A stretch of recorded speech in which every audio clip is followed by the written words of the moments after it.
आपकी financial planning को हमेशा अप टू डेट रखता है। इन्वेस्टमेंट्स हो या इंश्योरेंस, हम देते हैं आपको सटीक सलाह। आज भी हम निवेश से जुड़े आपके तमाम सवालों का जवाब तो देंगे ही, और हमेशा की तरह आज भी चर्चा के लिए है एक खास टॉपिक। आज हम बात करेंगे होम इंश्योरेंस और मॉर्गेज इंश्योरेंस की। मैं हूं कविता थपलियाल और आज मेरे साथ है अपनापैसा.com के CEO हर्ष रुंगटा। आपका स्वागत है हर्ष। चलिए आगे बढ़ते हैं, और आगे बढ़ने से पहले समझ लेते हैं कि मॉर्गेज इंश्योरेंस या होम लोन इंश्योरेंस होता क्या है। राशि माहेश्वरी यहाँ हमारे साथ जुड़ रही हैं। राशि, बताएं कि यहाँ पर ये इंश्योरेंस का मतलब क्या होता है, मॉर्गेज इंश्योरेंस का मतलब क्या होता है, और इसे आखिर क्यों लेना चाहिए। जी कविता, होम लोन इंश्योरेंस को अगर आसान भाषा में समझे तो इससे अगर किसी वजह से होम लोन लेने वाले की अगर मृत्यु हो जाती है तो उसके परिवार वालों पर यहाँ पर लोन का बोझ नहीं पड़े और साथ ही उनका घर भी बना रहे, इसके लिए होम लोन इंश्योरेंस काम आता है। जो ज्यादातर बैंक की अगर बात करें तो यहाँ पर वो एक टाई अप कर लेते हैं इंश्योरेंस कंपनी के साथ, और ये होम लोन लेने के साथ ही यहाँ पर होम लोन इंश्योरेंस भी ऑफर करते हैं। लेकिन यहाँ पर हम आपको बता दें कि बैंक से इसे लेने से पहले अलग से दूसरी इंश्योरेंस कंपनियों से भी इसका कोड पता कर ले, और अगर कहीं ये पॉलिसी आपको सस्ती मिल रही है तो आप अपने बैंक के साथ मोल भाव करके सस्ते में होम लोन इंश्योरेंस ले सकते हैं। यहां आपको बता दें कि इस पॉलिसी को बैंक से लेने से असली फायदा यहां पर यह होता है कि बाद में परिवार वालों को खासकर क्लेम के लिए ज्यादा पेपर वर्क नहीं करना पड़ता है, ज्यादा चक्कर नहीं काटने पड़ते हैं, सीधे यहां पर उनको बैंक को कॉन्टैक्ट करना पड़ता है। प्रीमियम की बात करें तो यह आपकी उम्र, लोन की रकम और अवधि पर निर्भर करेगा, जिसे आप एक मुश्त भी भर सकते हैं, वरना नियमित पेमेंट के तौर पर आप इसे EMI के साथ जोड़कर भी यहां पर काटा जा सकता है। टर्म इंश्योरेंस और होम लोन इंश्योरेंस में अगर बात करें तो यहाँ पर ये दोनों ही एक टाइप के लाइफ कवर हैं, जिसमें पॉलिसी धारक की मृत्यु के बाद परिवार वालों को यहाँ पर क्लेम दिया जाता है। लेकिन इसमें और टर्म प्लान में सिर्फ यही अंतर है कि टर्म प्लान में कवर हमेशा एक जैसा ही रहता है, वहीं होम लोन इंश्योरेंस में कवर लोन की रकम के हिसाब से घटता जाता है। तो कविता, ओवरऑल ये थी होम इंश्योरेंस से जुड़ी कुछ अहम बातें। जी कुछ शुक्रिया तमाम डिटेल्स के लिए राशि। अब आगे बढ़ते हैं और हमारे एक्सपर्ट के साथ चर्चा करते हैं इसी मुद्दे पर। तो यहाँ पे मैं होम लोन इंश्योरेंस पर आऊं हर्ष, उससे पहले मैं समझना चाहूंगी होम इंश्योरेंस के बारे में। जैसे कि हम पहले भी कई बार चर्चा कर चुके हैं और आप अक्सर हमें बताते हैं कि होम इंश्योरेंस को लेकर लोगों में अवेयरनेस ही नहीं है। तो यहाँ पे सबसे पहले होम इंश्योरेंस पे बात करते हैं। इंश्योरेंस हमेशा रिवॉल्व होता है लाइफ इंश्योरेंस के इर्द गिर्द और हेल्थ इंश्योरेंस के इर्द गिर्द, लेकिन होम इंश्योरेंस आज भी बहुत लोगों के पास नहीं है। होम इंश्योरेंस और loan insurance, home loan insurance दो अलग चीजें। होम इंश्योरेंस आपकी प्रॉपर्टी को सुरक्षा देता है। अगर आग लग जाए, भूकंप आ जाए, प्रॉपर्टी गिर जाए आपकी, तो उसको फिर से रिबिल्ड करने के लिए जो पैसे लगेंगे उसके लिए होता है, बहुत जरूरी है। लेकिन होम लोन के कॉन्टेक्स्ट में सबके लिए जरूरी है, जिसके पास भी घर है उसके लिए जरूरी है।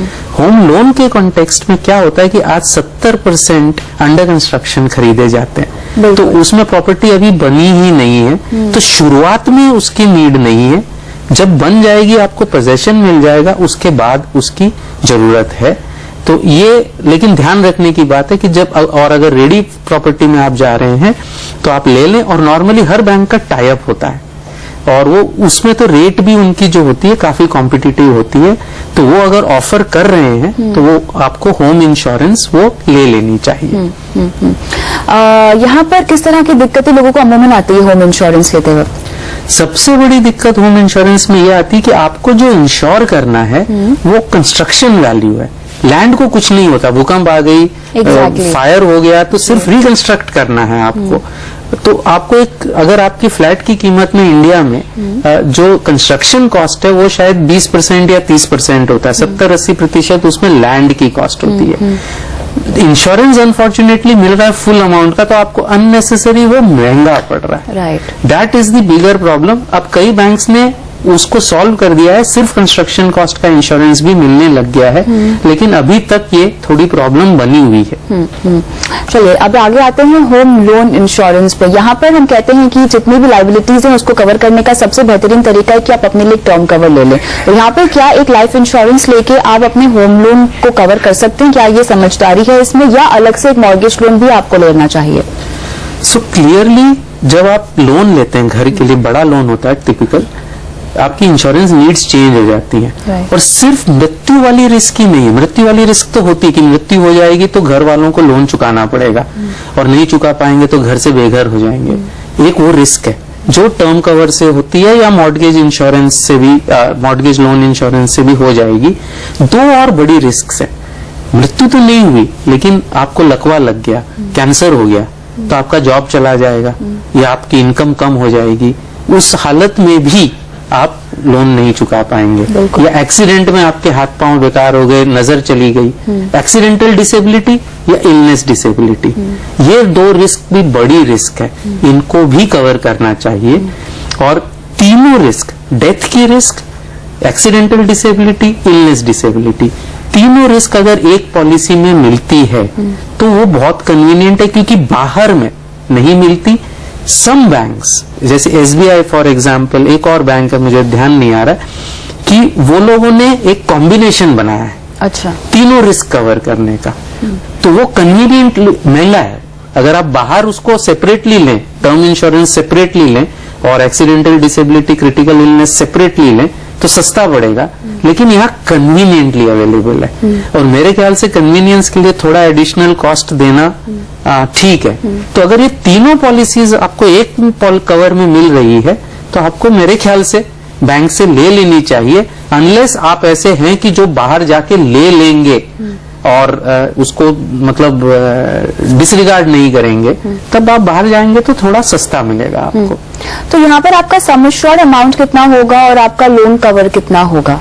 सो टिपिकली मॉर्गेज इंश्योरेंस में सम एश्योर्ड आपके लोन अमाउंट जितना होता है, और जैसे जैसे सालाना वो गिरते रहता है।